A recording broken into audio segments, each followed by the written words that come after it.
All right. What's going on, guys? Back again? Oh, bro, this is literally the first episode. We're not back from nowhere. We're here. We're here. I got Ryan in the building. What's going on, boy? I'm great. This is BloodJuice. We're doing what we're meant to do, Mr. Yeah. Gucci. So yeah, if you guys don't know Ryan runs a media platform called BloodJuice in Sydney. Mm-hmm. He's been in the scene. He's been making moves and shit, and we're just gonna talk shit the whole episode and just get to know him a bit more. That's the goal. So tell us, bro. It's rappers, it's influences, it's pop culture in Sydney, Australia, and we're just covering it all, really. Yeah. That's it. That's the goal. Before we get into the BloodJuice rabbit hole, let's talk a bit about you, bro. I've known you for a while now. Facts. Give us a bit of your story. Well, I started, it was naturally in my DNA. Like, everything that's led up to this moment was who I am naturally. I fucking, my dad is a salesman, and he owns a business with my mom. And my mom, runs, all the accountant shit. And so, growing up, my dad would, pick me up from school, and I'd see him, try to sell stuff to dentists. And my brother loves hip-hop. He gave me one of my first cameras, and he was like, yeah, film my music videos and shit, and photos and all that. He runs Forever Great Studios. And Yeah, so, I've been there. Yeah. yeah, fire. And then, yeah, it basically grew from that. And I saw Adam 22, and I saw something that I could become. Because growing up, I wanted to be a rapper and be like my brother. Yeah. And it was just never something I was confident to be in. So now, I'm just grateful to have a reason to be in the studio. You know what I mean? That's basically what it grew into. And media and the street shit was just so addictive to be around, you know? So what age was that, you said? What age did you start looking up to your brother? Because he was in the studio. Since I was born, really. Yeah. He was that big guy, you know, 10 years older than me. And he was just doing his own thing. He wasn't trying to be like anyone else, which was the coolest thing, you know? And when you're younger, you see that, and you're like, well, I want to be that. So, yeah, that's basically what it came from. And even now, I still aspire a lot of what he does, you know what I mean? Yeah. Hard. So yeah, bro. So fuck. I've known you for how long now? 2 years, 3 years, 2 and a bit? How long you reckon? Because when did I meet you? We met at the Hooligan Hefts No Effects shoot. Yeah. I still got footage of that. And I filmed it. That's the first time I seen you, bro. And bro, it's a spinner. Just being around that time and not knowing where shit was gonna be, eh? Yeah, hard. And just before we get into all of that, bro, fuck. One thing I've noticed about you, because you're pretty young and shit, right? I'm 20. 20. You're switched on, bro. Yeah. You're you're pretty smart and shit. Thank you. How did that? Where do you get that from? Do you read books? You watch fucking YouTube? I do. I'm a little odd like that. I was writing poetry, year 5. I don't know. I just naturally been deep. I feel all my life. I feel growing up, I was my household, being that my sister's 12 years older than me, my brother's 10. I saw a lot of fighting, my sister going through breakups and family shit, you know what I mean? Dramas. I was 8, 10, just seeing this shit, and your whole mindset flips, bro. You become so much more mature than other kids around you. I remember my brother would he would watch TV, and it's not, Nickelodeon when you're 20 years old. It's Family Guy and South Park and shit. I remember watching Chucky young age, and then I got a little iPod Shuffle, and there was all my songs I wanted when I was 10, and then there was his songs. So I was listening to Eminem, Gucci Mane, Soulja Boy, Scoochie, when I was young. You know what I mean? Primary, I was into that. So that's just what it became, really. And one thing, bro, you're pretty what is it called? I tell you this all the time. The way you dress and shit is it's you grew up around black people. You know one of those white people that just hangs around black people all the time? Yeah. What? When I seen your pants were sagging all the way down your thing, bro, it's crazy. Yeah, because I Drake was the first artist I fell in love with. Yeah. Or one of, other than Eminem maybe, or Tupac. So I was just obsessed with it, yeah. Yo. And my brother was like that as well, so. Because your brother is he started off as a rapper, and now he's a recording engineer. You're telling me you like Lil Wayne as well? I love Lil Wayne. I love Lil Wayne. I reckon he's shit now, bro. What do you reckon? I think out of all the rappers that have been rapping for so long, he's the better half. Like he's been doing it for like 20 years now. He's been doing it for a minute, a bro. long time. But he ain't like his old school shit. Carter 3, Carter 4. I used to listen to No Ceilings a lot when I was in high school, bro. You know No Ceilings? Yeah. Every morning before class starts, I'll be pumping on the iPod. Yeah. Bro, there's still bars I catch from him now that I didn't pick up years and years ago. No, I just figure it out now. Bro, you know one thing that's weird? As soon as the camera is on, bro, it's like you become nervous as hell. Because you know you interview rappers and you can see them, they got like a bit of anxiety. And now we're in front of the cameras, like we feel that a bit. You get me? Do you get that feeling or what? I used to, but I feel like I've done a bit of it now. Yeah. It takes time. It definitely takes time. Because your interviews, you're more in front of the cameras, eh? When you do all the media stuff. I do both. Yeah. It also depends on the resources I have. Because sometimes I only come with the camera. Yep. And then the rapper's there, and I just need something quick. You know what I mean? But nowadays, yeah, I want to have like a straight microphone. I want to capture like everything around it. You know what I mean? Be as raw as possible. So I try to be. Bro, it's nerve wracking for me, but like fuck. As soon as the camera turns on, bang. It was like that when I start forgetting shit, bro. You do. You know the Selly Onefour interview, it was just like that. Tell me about that, bro. Oh, before we get into that, bro, like BloodJuice. How did you start that and why? Well, because I was watching Adam 22. Yeah. And, like that DNA kind of just come out of me. I think I started up a social media agency. So this is the actual roots of it. Let's go exclusive. Okay, all right. PC. All right. Hold up, this is a doobie moment. So, I set up an Instagram and I wanted to manage businesses' social media pages. Yo. And I went around Westfield, had all these business cards in Hurstville, every store literally, and I said I can manage your social media. One of them said maybe. It didn't work out at all. And I thought, all right, I love business. I can talk to cunts. I want to sell shit, but I'm not passionate about business. So I do what I'm passionate about. I wanted to manage rappers' social media pages. And then I saw some of them need a music video. Some of them need an interview, sorry. And I'm gonna do that for them. And I tried. I called it BloodJuice. And no one was listening to a 16-year-old kid who had like nothing behind it. Yeah. And then I saw like what I can do and how I'm gonna make it possible, how I'm gonna prove it, and then BloodJuice just kind of came. I saw Adam 22, he did his thing, and that was like the blueprint of what I wanted to create. You know what I mean? Where did the name BloodJuice come from, bro? What is it? Red your favorite color, or what's the go with that? You're wearing red now. I don't know. Yeah. Red lighter, red hat, red fucking hoodie, bro. What's going on with you? I don't know. It was just kind of natural, eh? I always liked like a dark blue. I never even liked red starting out. And then I think as the business got bigger and red became a theme, blood just became my identity, as did the color. You know what I mean? Right. So now when I see red, I just see like a part of me. You know what I mean? A part of you. Initially, it was also the branding, because it's like how you want to move and like be yourself. You know what I mean? Right. Yeah. What about the cuz ever like, oh, BloodJuice? That sounds a bit disgusting. Like blood and juice. Yeah. Hard, bro. Goth vibes. It does, right? Or even just like beef shit. There's people like in labels who said like it sounds like area beef label or some like, you know, clout chasing media platform. Yeah. But nah, I guess like when you check out my content enough, you see it ain't like that. I always tried to make it more friendly and like comic book vibes almost. Yeah. That's why I have that font, and I try to make it look like a friendly comic book. Nostalgic almost. Bro, one thing I can say, right, because I'm in the media shit myself, is, bro, like ever since, right, because we've been in it since like the scene blew up and shit, right? Like the new generation type of scene. Yeah.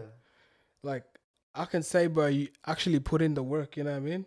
Thanks, bro. I told you that heaps of times, but I want to say that again. Thanks, bro. Like, there's heaps of cunts that just, like, do whatever, this and that, just bullshit. But I found you in it. Like, I seen you from the jump.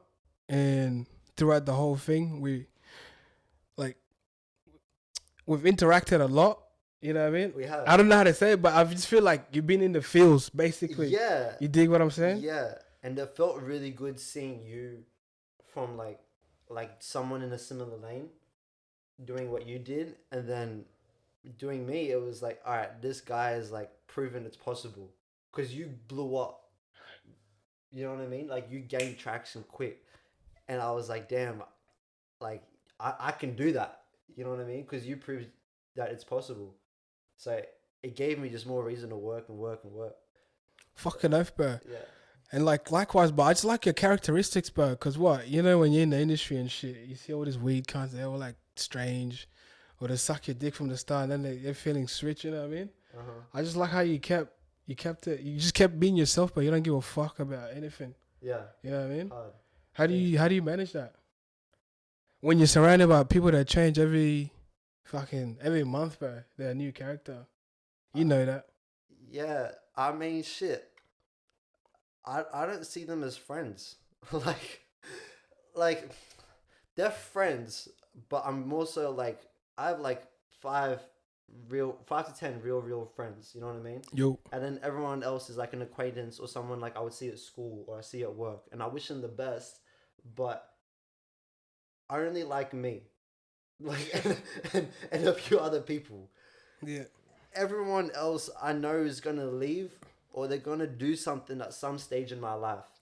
I feel like now, especially the older you get, you move logically and not emotionally, and you get played and heartbroken enough times where you're just not phased by it anymore. You know what I mean? Bro, listen, let's talk about that. Cause what, we interact with rappers like nearly every day, bro, right? Yeah. And we've seen rappers from the beginning of their careers, like some of them, not all of them, yeah. This is true. This is true. Go talk. You know what I'm saying? Talk about it, bro. Look, when I posted this, when I said these rappers don't the audio's alright? These rappers don't give credit where it's due. People replied to my DMs saying like you don't want to sound sulky and shit and it doesn't look good as a media platform. Yeah. But that's the thing. You'll put us in a box where we can say and can't say this and that. Mm-hmm. But the fact of the matter is, it's not like I'm looking for love. It's not like that's why I started this. But it's out of morals and out of respect that you just recognize where you came from. Yeah. 100%. Like, I don't even know what more to say on it. And you know what? Not the even... The ones who don't last. Not even about where you came from, but just who was supporting you when you had like fucking 600 followers. You know what I mean? Yeah. And I can understand. Say if like you promote an artist, you do content with them, and then they get 2 million followers, they sign to a big label. Like I'm not talking about anyone directly, but in general, say hypothetically. Yeah. And then they don't fuck with you or they don't work with you because you're too small. I can get that. I understand. But send me a DM. Give me some explanation rather than just like fucking off. You know what I mean? Like people really just dip. And they disappear. They disappear like a ghost. Bro, listen. And there's no Ghostbusters. Listen. Fuck, like what? So, here's what I experienced, right? You go through that humble phase, right? You find them at humble beginnings, right? Mm-hmm. Bang. You support, you like, they send you shit. You're like, bro, please post this 1, 2, 3. All right. And then they start catching clout. Yeah. Mm-hmm. And then, but like you run into them, but like their personality changes a bit. They're different. You know what I mean? Yeah. You're like, bro, weren't you in the nigga in my DMs? Like, you know what I mean? Blow me the fuck up. You know what though? Like, and then once they reach that clout, right? They have a buzz, they have a good run for a while. And then bang, they start losing traction. They become humble again, bro. Yeah, they do. Like, what the fuck, bro? What do you mean? You know what I mean? Like, what the fuck? Yeah, hard. But I also like understand how they can. Like, it's just getting lost in the sauce. The sauce. And I understand where they're a lot of sauce. From. It's just too much sauce sometimes. It makes you delusional, bro. Yeah, hard. It makes them delusional. That's why I'm grateful my come up was like slower. Because if I blew up, if I got 1 million followers tomorrow, I wouldn't be ready for it. Yeah. So I'm like grateful that it takes time. You know what I mean? You need to mature, and there's things you need to figure out and humble yourself throughout the process. And the ones who aren't really just don't last. Give us like one of your fun times, bro. Like, what's the most funnest shit you ever done? Some of my favorite memories. There's a few, man. That hefts no effect shoot we had Onefour no thing. The Spot the Difference music video. Yeah. In the studio with Laroi, that was fun. Did I tell you about that? What a speed out, eh? Yeah. Oh yeah, that day we were shooting Icy Narco. Yeah, that day. Yeah. And then later that day, you guys gapped to the studio after. Tell us about that. Yeah, so I was working with Icy Narco the whole day, and then later, what happened? You guys like disappeared in the van or something. Like I left, and then like I just saw your stories in the studio. 301. I was at 301. That was my first time at 301, and so I get a text from Narco's manager AT, and he's like, "Yo, come studio." He's a mad cunt, eh? Yeah, he's mad cunt, and he paid for my Uber. It was like $60. I'm like 16, right? Yeah. And like shit, I'm in. Keep in mind, these are older people. They're like mid-20s. I remember going in the van. And fucking the guy was like, if you're here and you're not fucking, get the fuck out. And I'm a virgin. I'm thinking shit like, right? Just shit like that. When you're young, you don't get it. And so they call me up. I come to the studio. I see like Justin Bieber plaques, Avril Lavigne, like fucking. Who the fuck is Avril Lavigne? I don't think I said the last name right. Yeah, it's alright. Fucking. I'm a skater boy. She said, "See you later, boy." I have no idea. But anyway, it's a good song. And then, basically, I hop in the studio, and then I get it. Someone says Laroi is coming, and I'm like, cool. And then I see him, and everything just like slows down. Like my heart sinks a little bit because especially younger. You idolize these people more, and secondly, he's 2 years younger than me, and I saw like him and Han create something for street kids and kids in general, his age, where you didn't know it was possible. When you're that young, especially as a teen, people like give this idea about you and what you should be, and all your friends are not trying to make something of themselves the way that Laroi did. You know what I mean? And I was one of the few kids that was trying to do that out of my friend group. And he made me feel like it's not that hard. Or it's not that impossible. You know what I mean? Yeah. And that's why, like, a part of the reason I started BloodJuice, because I went to a new school and I didn't have any friends. And I felt like a weirdo. So I needed, like, a community to feel like myself. And, like, I'm not that weird. That's why now even it's still my mental health that I'm chasing when I do this. You know what I mean? We'll talk about the mental health bit in a bit. But like, yeah, bro, it's a spin out. See how things just like crazy spin happens, eh? Like, crazy spin out. No one ever knew. And we experienced it at heaps, bro, with heaps of artists. Like, It's never been like Laroi, but like we've seen a lot of artists. Like he's the international one, but Australia wise, like we're seeing a lot, bro. A lot. Like well over 10 out of like really living off it now. Yeah. And it's crazy. There was a whole buzz in what year was 2018? Like every week there'll be a new rapper. Yeah. Remember that phase? Yeah. And like Onefour created their wave, and then Chillin' created his own wave. Laroi did, like, it was just this come up simultaneously. And all the other boys as well, but like what's his name? Like all the Blacktown boys as well, Spacely. Yeah. Skeez. Yeah. You know what I mean? Yeah. But them guys, they've been grinding for a while, and I feel like now, like, you know how you said like you didn't get your followers to a million straight away, where like some people just kind of like just skyrocket straight away. Mm-hmm. I feel like these guys now, they're gradually getting there. Yeah. You know what I mean? Yeah. And I feel like, bro, once they catch fire, like they're catching fire now, we're gonna see like a whole nother wave. You know what I mean? Like Big Skeez now is on the Afro shit, like it's killing shit. That new song with Golfing was hard. It's fucking lit, isn't it? Yeah, that was you cool. know what I mean? Uh-huh. But yeah, bro, like we just been around heaps of fucking rappers before they blew up. It's really exciting. If it feels weird, bro, because like when you're in it and like when you're outsider, it's like two different experience, right?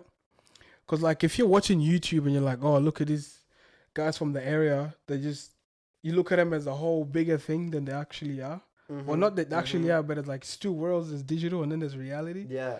Whereas like me and you, we're in there and we're experiencing the whole moment. Like humans, yeah, like normal people. It's weird, isn't it? Yeah, and then they say like, "Oh, you know such and such." Like, oh, like just a normal guy, bro. Like, I was at a shoot with fucking some guys, right? Yeah. Like we're spending a whole day, bro. Me and Max Donner. I reckon he's gonna be the next fucking biggest videographer in the world, bro. Max Donner. Oh, I've seen him. Max Donner. Yeah, he's cool. He's been around since the jump, bro. Yeah. We're hanging out with these rappers, yeah. Mm-hmm.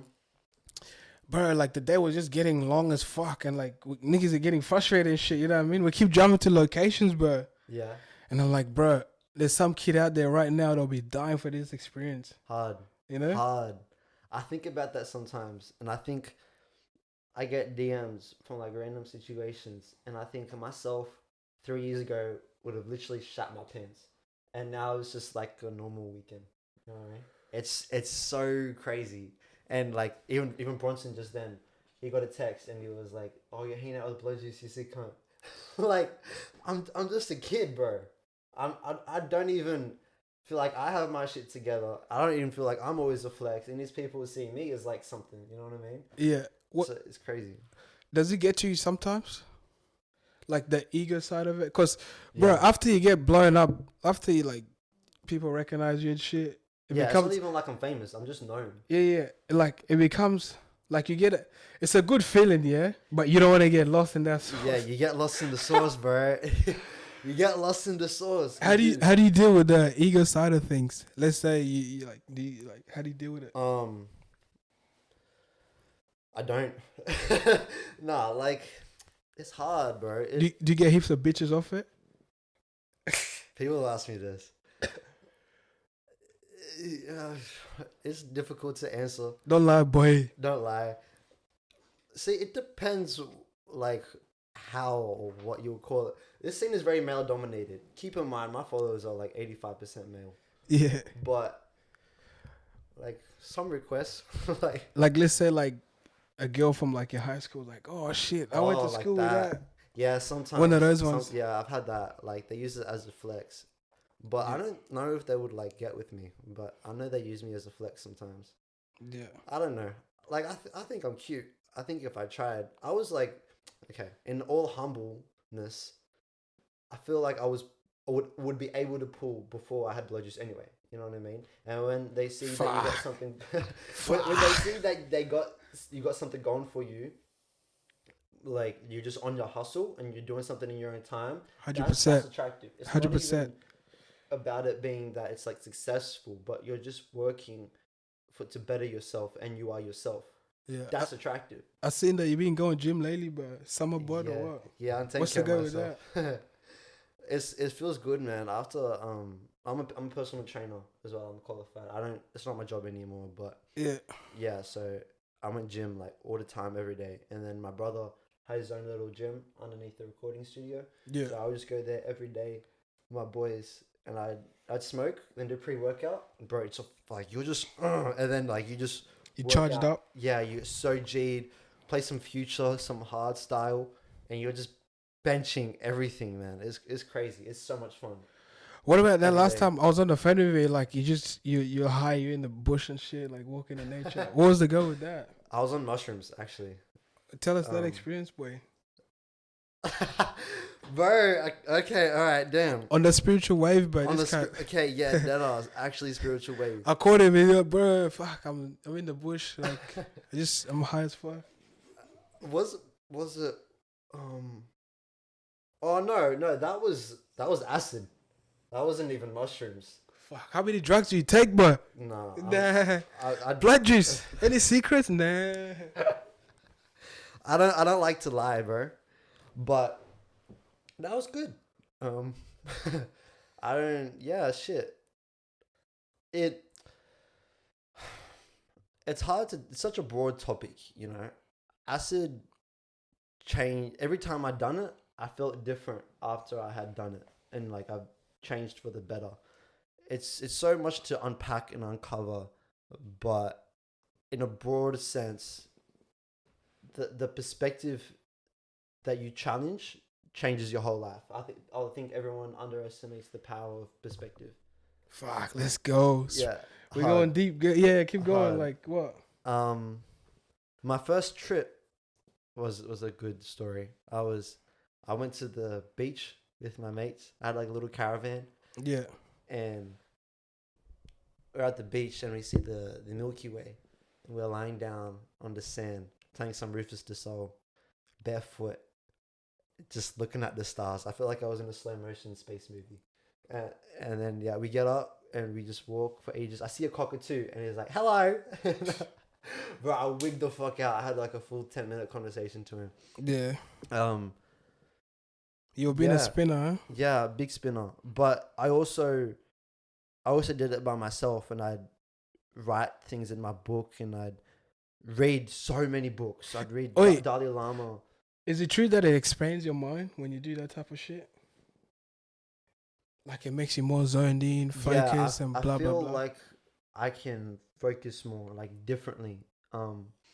My mate beat me in Jenga after like 2 goes. He just figured out some shit in it. He's like, I got it. And it's just parts of your brain that you didn't expect to use or know how to use that you do. I'm also experimented with mushrooms, and that was like the real eye opener, because I feel like acid is very synthetic and it doesn't feel as natural, whereas mushrooms, I think I had 2 big trips, and then after I microdosed it. So I wasn't actually high, but I did it maybe every 2 to 3 days, I think. And I kept a journal and I documented how I felt, what I was doing, and it changed everything, bro. I was like proper addicted to weed beforehand. I was anxious, and I remember sometimes I would just go to the bush. I just paint shit, Yeah.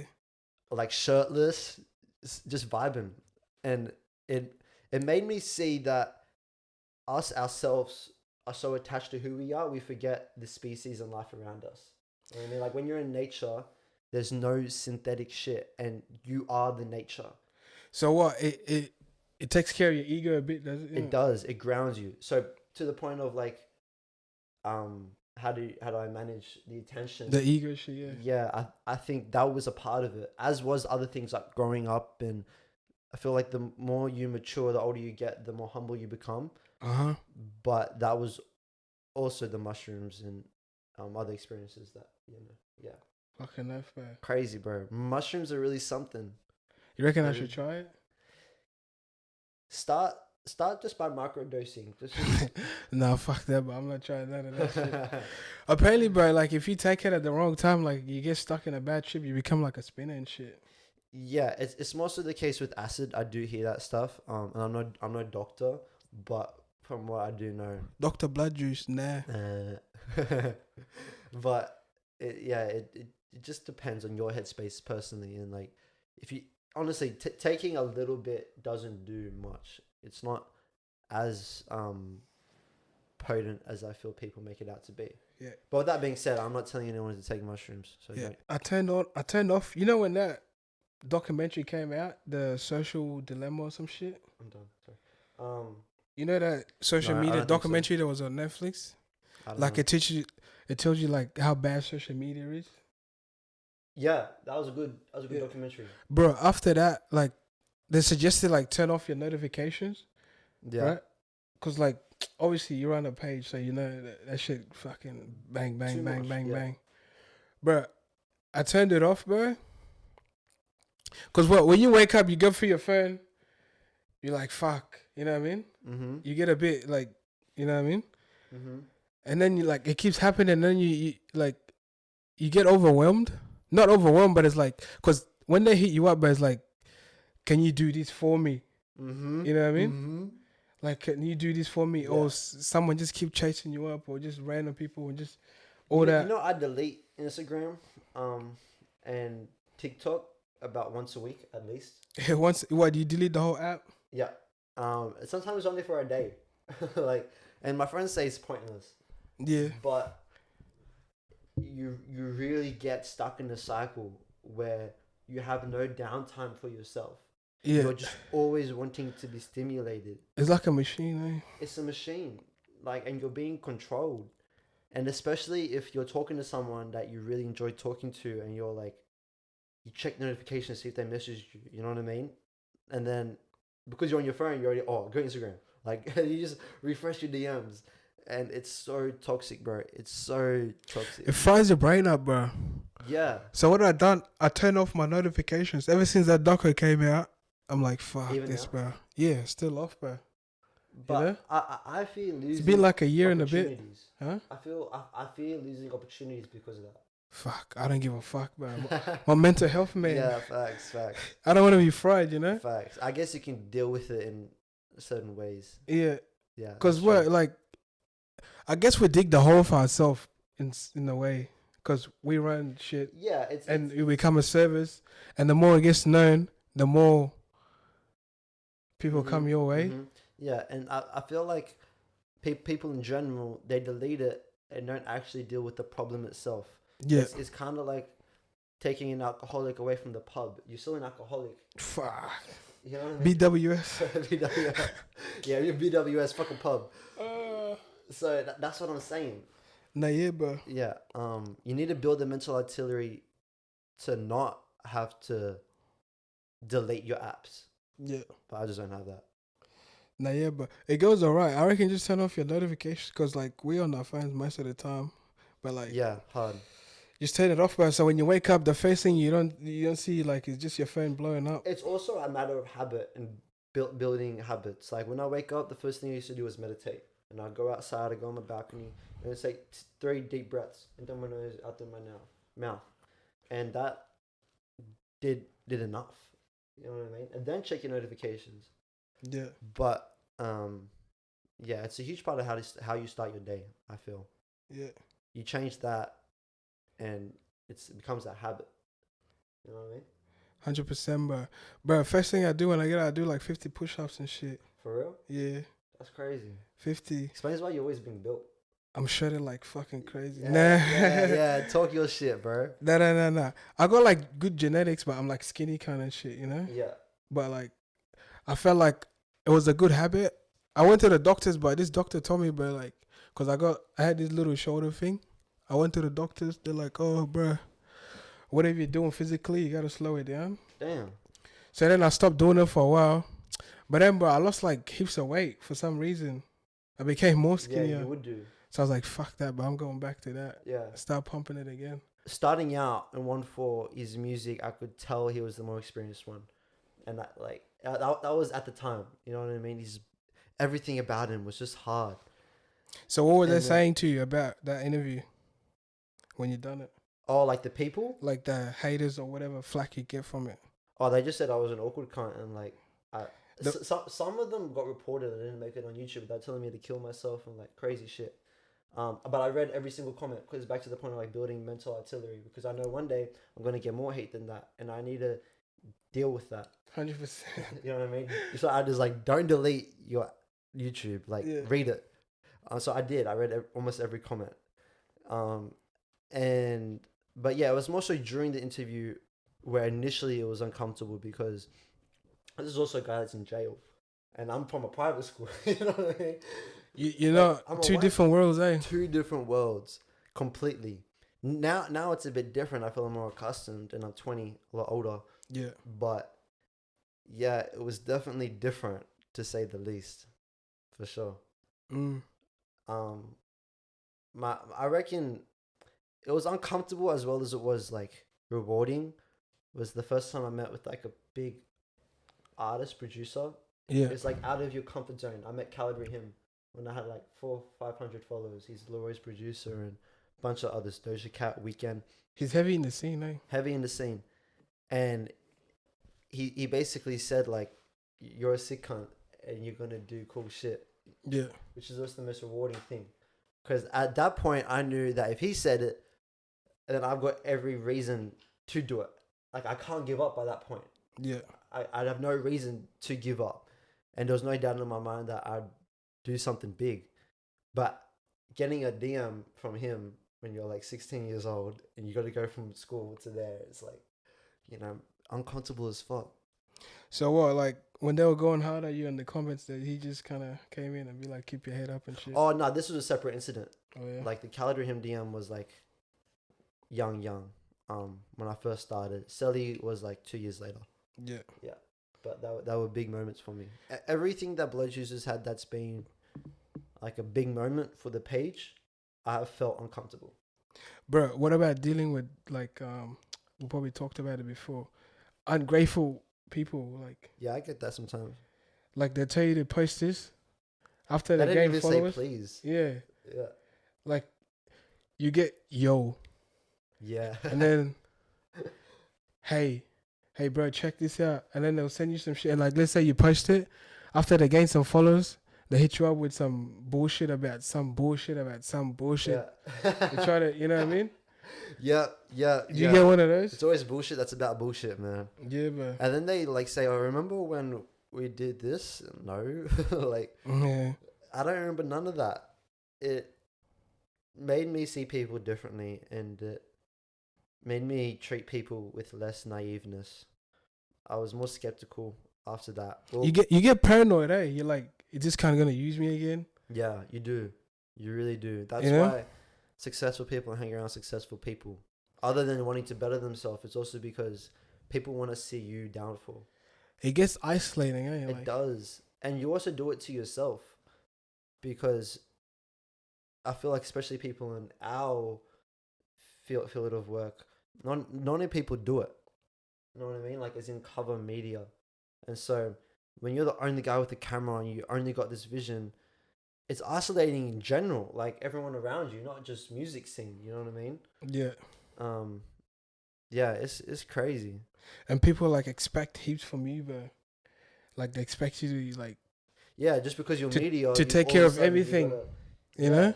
Yeah. It's like, bro, I just got my fucking camera. Like, hard. But I'm not responsible for. You know? I also understand that I'm not one, like, I can't have everything. And Yeah. I'm the one that set this business up, and I can understand why for some people I'm the go-to. You know what I mean? Yo. That's just like how you've presented yourself and how you work, basically. So I get it. I think eventually you get accustomed to it, and there's more and more things that become comfortable, you know, and that's just one of them. Like I said, bro, mental health, man. Like, I don't give a fuck about social media, you know? I don't care about what people think of what DM is. Like, I would delete that shit in a heartbeat, you know what I mean? I wouldn't care.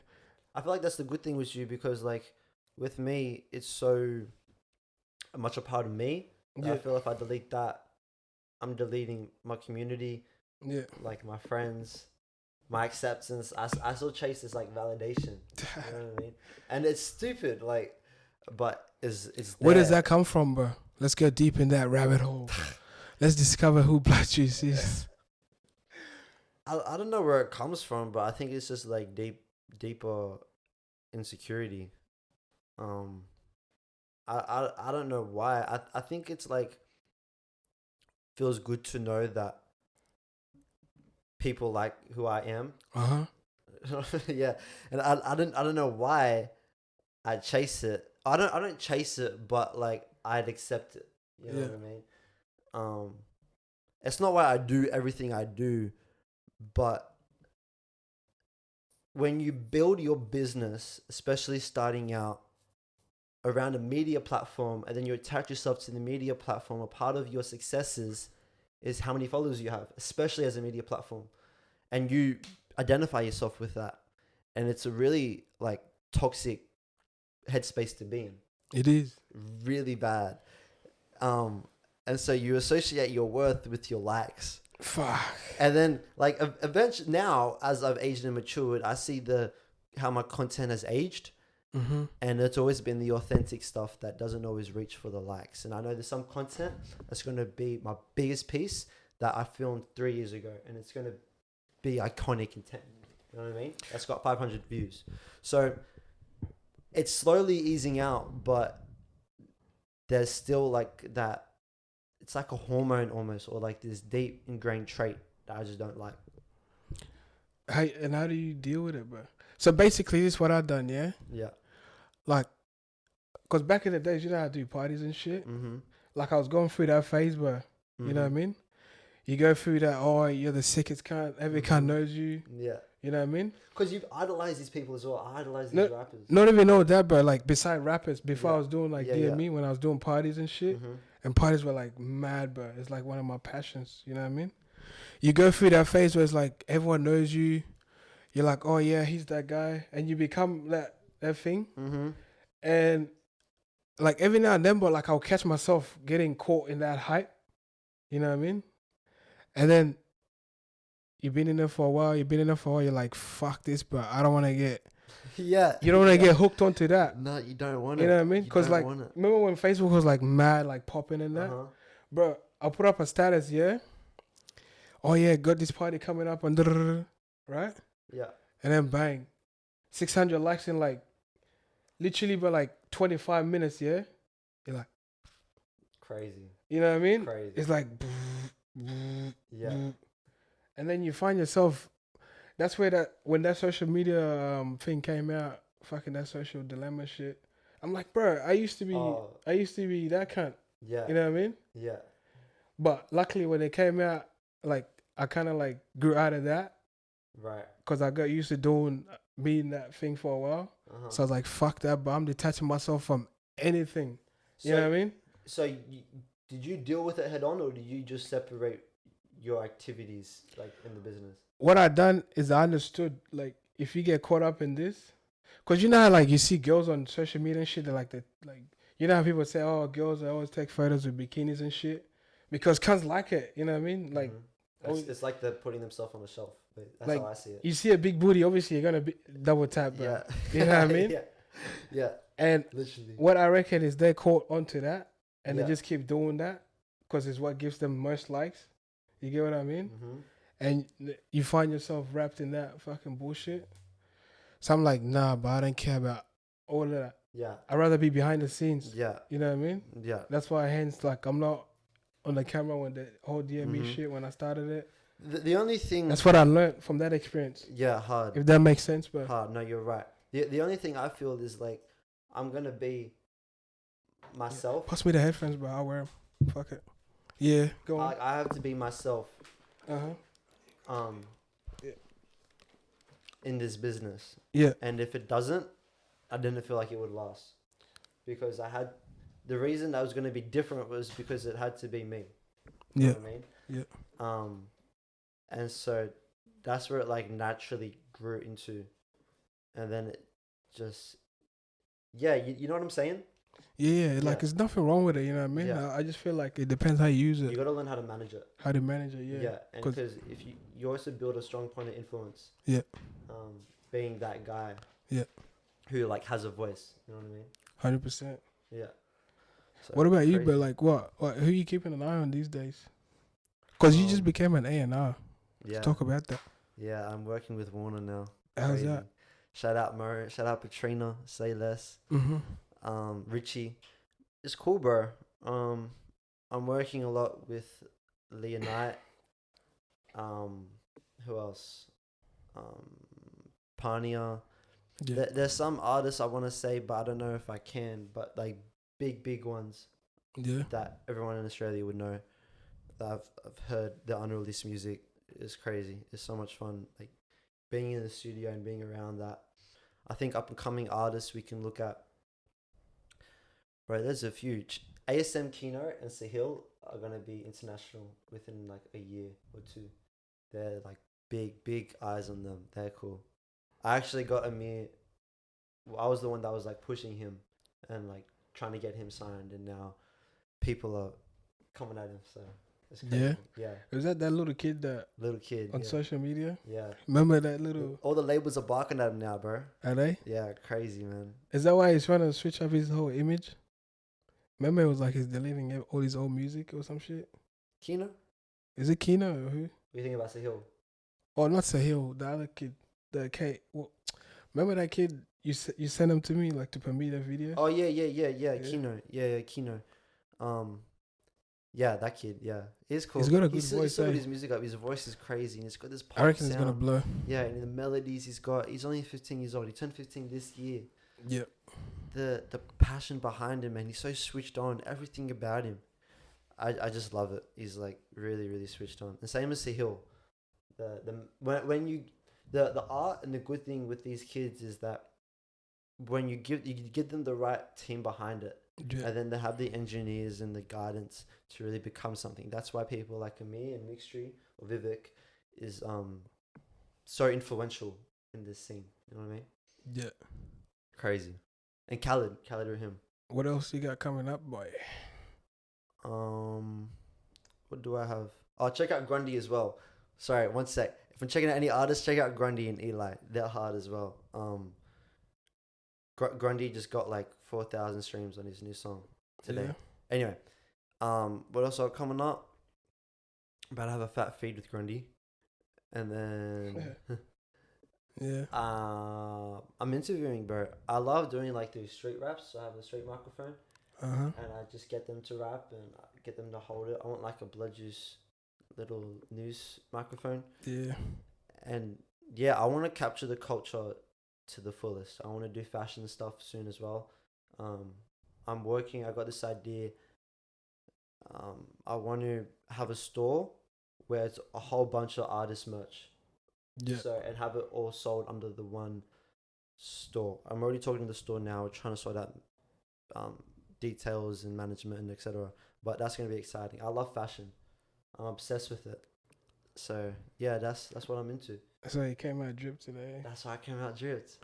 I got the weekend XO hoodie. I love it. It was like $10. And Rare. my friend got me my Hakuna Matata. Shout out 19 onwards. So it was pretty cool. Yeah, I love my rings. Who do you say your biggest? Yeah, who do you listen to? Man? I was gonna ask some other shit, but don't worry about it. I'm still learning how to podcast. Yeah, I listen. Right now, I love Blessed, Laroi, Huski. They're probably my top 3. Bro, did I tell you how I met Huski? Tallboy. Shout out Tallboy soon. He's gonna be big. You know how I met Huski? How? Bro, I was in IKEA, right? Yeah. I think he just came out from somewhere. He was with someone. And then I walked past like checking out and shit. And then I see this cunt sitting like, cause I noticed him by the little love heart in his eye. I walk past and like, oh yeah. And then I go back. I'm like, wait, are you da da da da? He's like, yeah, bro. I was like, oh yeah, fuck, bro. I do this and that. I saw your shit around and bang bang bang. Did he know you? He heard of me through Chilling It. That's cool. And then fucking Wombat, you know when Wombat came? Yeah. He had a show at not the one that we went to, it was another one that he had in Oxford Street. Right. Yeah, I know that one. He was there again like, oh yeah, bro, you're the we That's met hard. the other day at That's IKEA. hard. Like, oh yeah. That's so cool. I remember the first time I met him, we had a Suicide Boy. What's that song? Was it Suicide Boy? I have no idea, bro. Suicide Boy. And we had to shoot with level 48 visuals. And it's just the nicest guy. He was just like so humble. And the day, keep in mind, I was still getting into the scene by this point. It was only about, I think, a day before that when I found out I was going, that I listened to Dust to Dust. And like goosebumps, like literally like crying listening to this song. And then meeting him, I was like, fuck, bro. And then later that day, him and his missus dropped me off, and his kid dropped me off to the station. Because I was still in high school. I was like, I came from school to the shoot. Yeah. And he dropped me off, and on the way he said, I never thought I'd be able to make a living off Australian rap. And I never thought what I'm doing now would be possible. So just do what you love, basically, and your money will come. Don't worry about the money for now, but just work. Do what you're passionate about, and the money will sort itself out. And being that he made money and was working when no one made money in Australian hip-hop other than Cursor and maybe Hilltop, some others. So for me to just document what they already created, I was like, yeah, for sure, I'm going to live off this. You know what I mean? There's no doubt. There were so many things like Huski and Khaled and people like real veterans that made me know I can do it. You know what I mean? Yeah. Pretty cool. Yeah, cool shit, bro. Can't wait to see what the scene is going. Yeah. See what the next wave is about. Eventually, what's going to happen, there's going to be subgenres of hip-hop that become like the most prominent in the world for rap. The same way like London was huge in drill and was owning drill, and Chicago had their moment with drill. Australia will have their moment where it will be the biggest in the world, and that goes for grime as well, and any other subgenres of hip hop. 100%. Yeah, and that's going to be exciting. It's going to be really exciting. Fucking enough. Well, listen, bro. Fuck, it's been a mad chat. Mad chat. PC podcast. If it ain't PC, Game. it don't concern me. Thanks Don't for coming concern on, bro. Good to see you. Sick cunt. It's BloodJuice, baby.